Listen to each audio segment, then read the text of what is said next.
జై శ్రీమన్నారాయణ. ముందుగా సుమన్ టీవీ ప్రేక్షకులందరికీ కూడా భోగి శుభాకాంక్షలు. ఈ సంవత్సరం మనమంతా కూడా భోగి పండుగను చాలా వైభవంగా జరుపుకోబోతున్నాం. ఈ భోగి పండగ ఎందువల్ల జరుపుకుంటున్నామో చాలా మందికి తెలియదు. అంటే మామూలుగా ఏదో కొత్త పండగ వచ్చింది అని చెప్పి బట్టలు మార్చుకోవడం, కొత్త వస్త్రములను ధరించడం, ఇల్లంతా కూడా ముగ్గులతో అలంకరించుకోవడం, ఇవన్నీ చేస్తుంటారు. ఇవన్నీ ఎందుకోసం అనేది చాలా మందికి తెలియదు. తెలిసిన ఏదో కొన్ని విషయములు తెలుసు. అయితే ఈరోజు ఒక చక్కటి విషయాన్ని మనం తెలుసుకోబోతున్నాం. ఏమిటది అంటే భోగి పండగ. అసలు ఆ పేరు ఎందుకు వచ్చింది అంటే, దీనికంటే ముందుగా ఒక 30 రోజుల ముందు ధనుస్సంక్రమణం అంటే సూర్యుడు ధనుర్రాశిలోకి ప్రవేశిస్తాడు.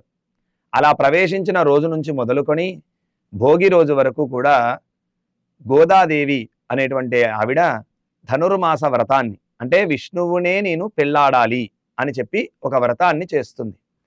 ఆ వ్రతాన్ని పూర్తి చేసుకొని ఈ రోజున భోగి అని మనం పండుగ జరుపుకుంటున్నాం కదా, ఈ రోజున ఆవిడ విష్ణుమూర్తిని వివాహం చేసుకుని తనలో ఐక్యమైపోతుంది.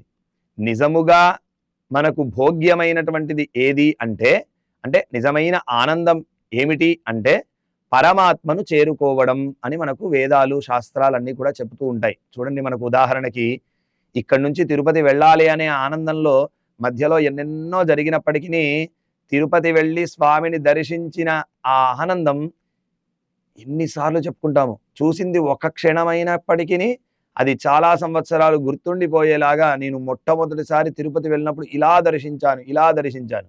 అలాగా ఆ గోదాదేవి స్వామిని వివాహం చేసుకొని స్వామిలో ఐక్యమైపోయినటువంటి రోజు కనుక దీనికి భోగి అని పేరు వచ్చింది.